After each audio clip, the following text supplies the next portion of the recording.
Gold trusted gold buyers. మీరు తాకట్టు పెట్టిన బంగారాన్ని విడిపించి ఈ రోజు ఉన్న మార్కెట్ ధరకు కొనబడును.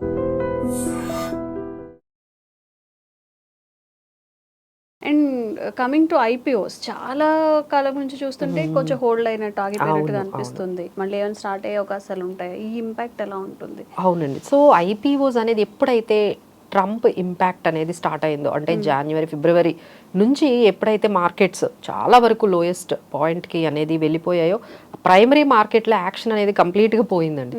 ఎందుకంటే ఎప్పుడైతే సెకండరీ మార్కెట్లో నెర్వస్నెస్ ఉంటుందో ఎవరు కొత్త ఐపీఓస్ తీసుకురారు.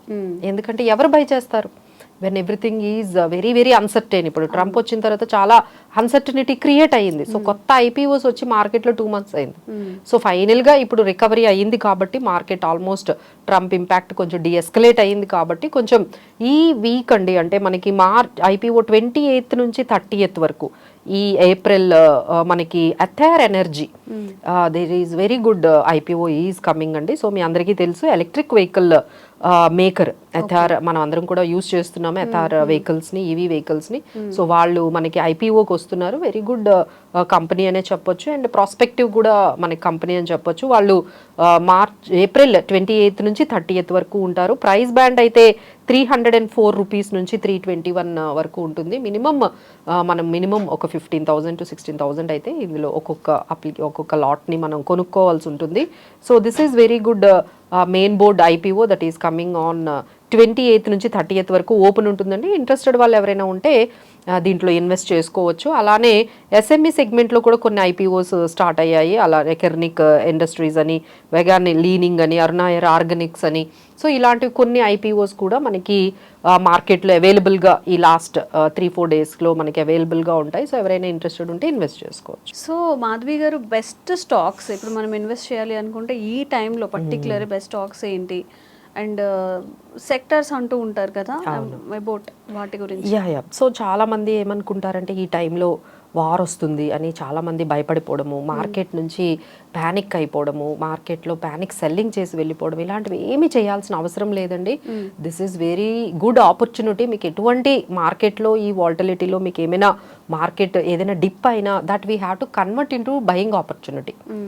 ఓకేనా, ఒక బయింగ్ ఆపర్చునిటీ లాగా తీసుకోవాలి కానీ, అంటే బయింగ్ చేసుకోవాలి కానీ ఉన్న మంచి మంచి స్టాక్స్ని సెల్ చేసుకొని వెళ్ళాల్సిన అవసరం అయితే అస్సలు లేదండి. సో ఎవరు కూడా ప్యానిక్ అవ్వద్దు. వార్ సిచ్యువేషన్ చూసి మీకున్న స్టాక్స్ని కానీ సెల్ చేయడము, ఎస్ఐపీస్ని ఆపడం, ఇలాంటివి ఏమీ చేయకండి.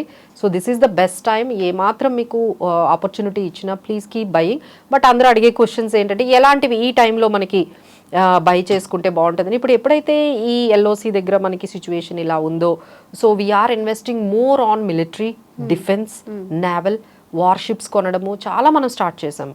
సో ఇప్పుడు మనం చూసుకున్నట్లయితే షిప్ బిల్డింగ్, అంటే ఫ్రాన్స్తో ఇండియా ఒక డీల్ కూడా వెళ్ళారు.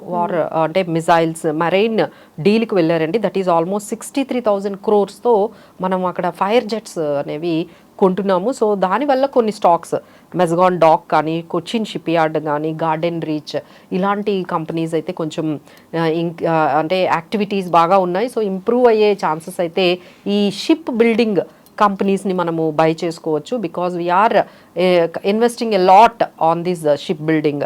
అలానే మనం డిఫెన్స్లో కూడా బాగా ఇన్వెస్ట్ చేస్తున్నారండి.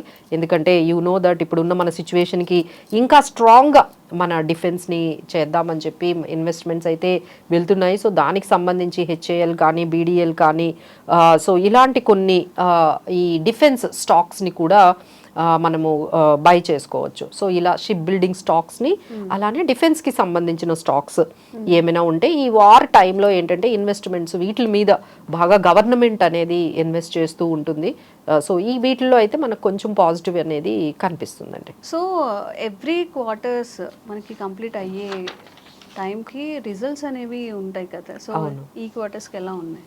యా అండి. సో ఇప్పుడంతా కూడా మనకి మార్కెట్లో మంచి యాక్టివిటీ ఏదైనా జరుగుతుంది అంటే దట్ ఈస్ కార్పొరేట్ ఎర్నింగ్స్, వాళ్ళ రిజల్ట్స్ ఇస్తూ ఉన్నారండి. సో సమ్మరీ మనం తీసుకున్నట్లయితే కొంచెం మంచి కంపెనీస్, బ్లాక్ బస్టర్ రిజల్ట్స్ ఇచ్చిన కంపెనీస్, డీసెంట్ అంటే రిజల్ట్స్ ఇచ్చిన కార్పొరేట్ ఎర్నింగ్స్ కంపెనీస్ ఉన్నాయండి. అవి కొంచెం మనం హైలైట్ చేయొచ్చు.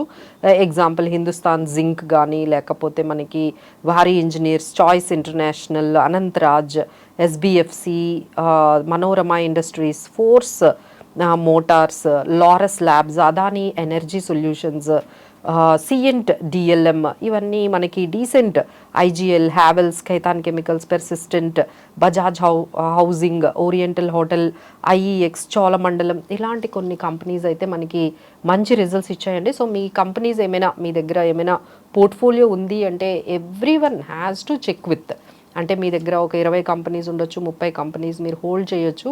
వాటికి సంబంధించిన రిజల్ట్స్ మార్కెట్లో ఏ విధంగా రిలీజ్ చేశారు, వాటి అప్డేట్ ఏంటి, డీసెంట్ రిటర్న్స్ ఉన్నాయా, అబోవ్ ఎస్టిమేట్స్ ఉన్నాయా, లేకపోతే బిలో ఎస్టిమేట్స్ ఉన్నాయా, ఒకసారి చూసుకోండి. ఆ ఇంపాక్ట్ అయితే డెఫినెట్గా మీ స్టాక్స్ మీద పడుతుంది. కాబట్టి definitely every one has to follow the results, impact of the stocks. మీకున్న స్టాక్స్కి రిజల్ట్స్ ఎలా వచ్చాయి అనేది మనం చూడొచ్చండి. అలానే మనకి రేపు కూడా చాలా రిజల్ట్స్ మనకి రిలీజ్ చేస్తున్నారు. Like BPCL, Ambuja Cement, Federal Financial Services, Vishal Mega Mart, Bajaj Finserv, Bajaj Finance, Trent, Ambuja Cement, BPCL, ఇలాంటి చాలా పెద్ద కంపెనీలు మనకి రేపు కూడా రిజల్ట్స్ని అనౌన్స్ చేస్తున్నాయి. So everyone has to go through the impact of the results ఎలా ఉన్నాయి, మీ కంపెనీ రిజల్ట్స్ అనేవి డెఫినెట్గా చెక్ చేసుకోండి. Thank you ma'am.